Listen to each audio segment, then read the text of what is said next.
আল্লাহর কসম কইতাছি এটা একদম বাস্তব একটা ঘটনা।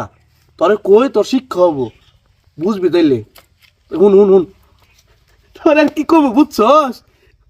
গত বছর না ঠিক এই জায়গায় বই আসলাম আমি, আমার কাছে না মনে কর যে 5 টাকা চাইতো, টাকা পাই না কিছু না, উদ্ধার খেলে দাবি করে বলছে টাকা পাই টাকা পাই। পরে বুঝছস কি আমি কি করছি? তোরে কেমনে বুঝাই আমি, বুঝছস কি মানে তুই পাগল কি কমু। পরে মনে হয় কি ওই যে প্রথম জন যে আছে না, আমার তো বললো যে বাদশা তোর কাছে আমি টাকা পাই যে আমার টাকা দিবি না, নইলে কিন্তু কোপ দিয়ে তোর গল্লা নামে এলাম। আমি কইছি ওই চুদির ভাই তুই আমার কোন জন্মের ভাই, তুই কোন জন্মের আমাদের টাকা পাস, তুই আমার গল্লা নামাবি শালা সুত্তা। বুঝছিস কি তোমার কইছি না 19-20 কইরা তাই কাইটা কুড়াইছি। ওই সেকেন্ড জন যে আছে না সে কিন্তু মনে করছে ঠুসটাস করে 2-4টা প্লান না বাসে পড়ছে। আমারে কয় যে বাসা ঘর থেকে বাইর আমার টাকা নিয়ে আয়, নইলে কিন্তু তোর ঘর উদ্ধার করে এলাম। আমি তো কি করলাম জানিস কি, ঘরে মরিতে পাই গেছাল না, মনে কত বইটা দিয়েছে সিনাইয়া ব্যাকে চলে পড়ছে, ব্যাকে মনে অর্ধ দেখেছে বলাইয়া অন্ধকারে। মরিচের গুঁড়া ছিড়ে দিছে, তুমি তোমারে পিঠাই নেই ওরা। আর চোখে পড়ছে না, চোখ তো কালো হয়ে গেছে গা, অন্ধকার হয়ে গেছে গা, দেখবো কেমনে। পরে ওই যে তৃতীয়জন যে আছে না, তৃতীয়জন আছে মনে কর কি ও জম্মুর যে সাদ্দাম মন্ডলে বাড়ি আছে না, উনি তো গেছি মনে কর কি পুকুরে তো মাছ মারবা নিছি, আমি তো জানি না সারা মাছ। মনে কর যে প্রায় আমি 20 কেজি মতো মাছ মারা লাইছি, পরে খাইছি আমি ধরা। মাইসে মাছ পায় না আর তুমি 20 কেজি মাছ মারো, ঝাড়ি মারো জায়গা পাও না। আর উঠবে না কথা শেষ করতে, আল্লাহর কসম একদম বাস্তব ঘটনা। পরে ব্যাপার ঠিক গেলাইছে না, মাছ মারছো তুমি। ও নাকি ওই যে 20 কেজি মাছটা মারছি না, ও তো মনে করে লুট করছে। 20 কেজিতে কয় টাকা হয়, ওইটা কয় টাকা দাবি করে না আগে বাসায় এসে আমারে কয় যে ওই বাসা বাইরো শালার ঘরে শালা তুই আমার পুকুরতে মাছ মারছিস না 20 কেজি দাম হয়েছে এত টাকা দে, নইলে তোর বাড়ি করে আগুন ধরাই দিমু। ঠিকই আছে, ঠিকই তো কইছে।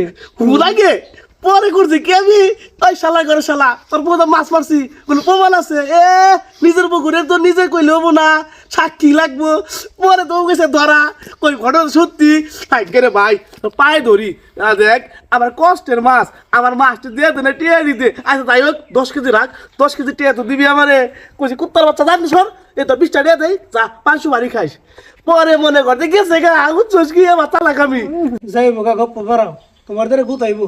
তুই যা জিজ্ঞাসা করিস আবার ওই যে চতুর্থ ব্যক্তি আছে না, চতুর্থ ব্যক্তি মনে হয় কি ওর বাসায় যে গেছি আমি, ওর বাসায় মনে হয় বেড়ামান নিয়ে গেছি, বাসার মধ্যে কেউ নাই কে, দরজা খোলা, টিভির সামনে দেখি একটা বক্স লাল টকটকা, ওই বক্স আমি চেনটা ধীরে ধীরে খুললাম, ওরে বাপরে বাপ দেখাইলে মনে করছে সোনা দানা আর টাকা পয়সা।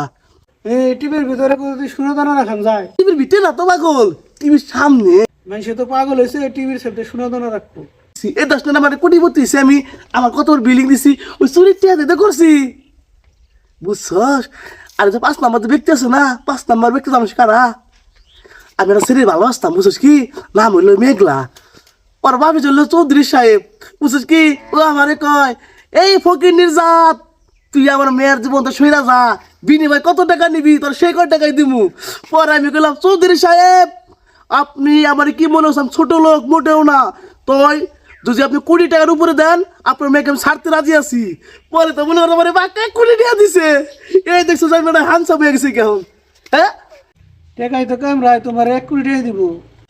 তারপরে এই দেখছো আটকাচ্ছিলাম মেঘলা নাম দিয়ে বুদ্ধাই তোর মিশা তো হইতেছে আমি ওর বেড়া তুই মিছা কথা কইতেছস।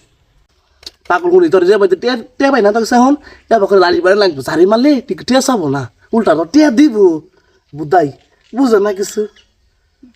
দোস্ত তোর কথা শুনে আমার কেমন জানি লাগতেছে। দোস্ত তোর কি হয়েছে? কি শালা মরলো নাকি?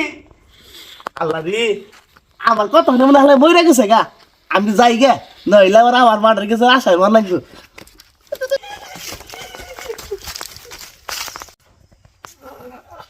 হালাই তো গেছে, হালাই গেছে ভালো হয়েছে। ওর বিরক্তি থেকে বাঁচলাম।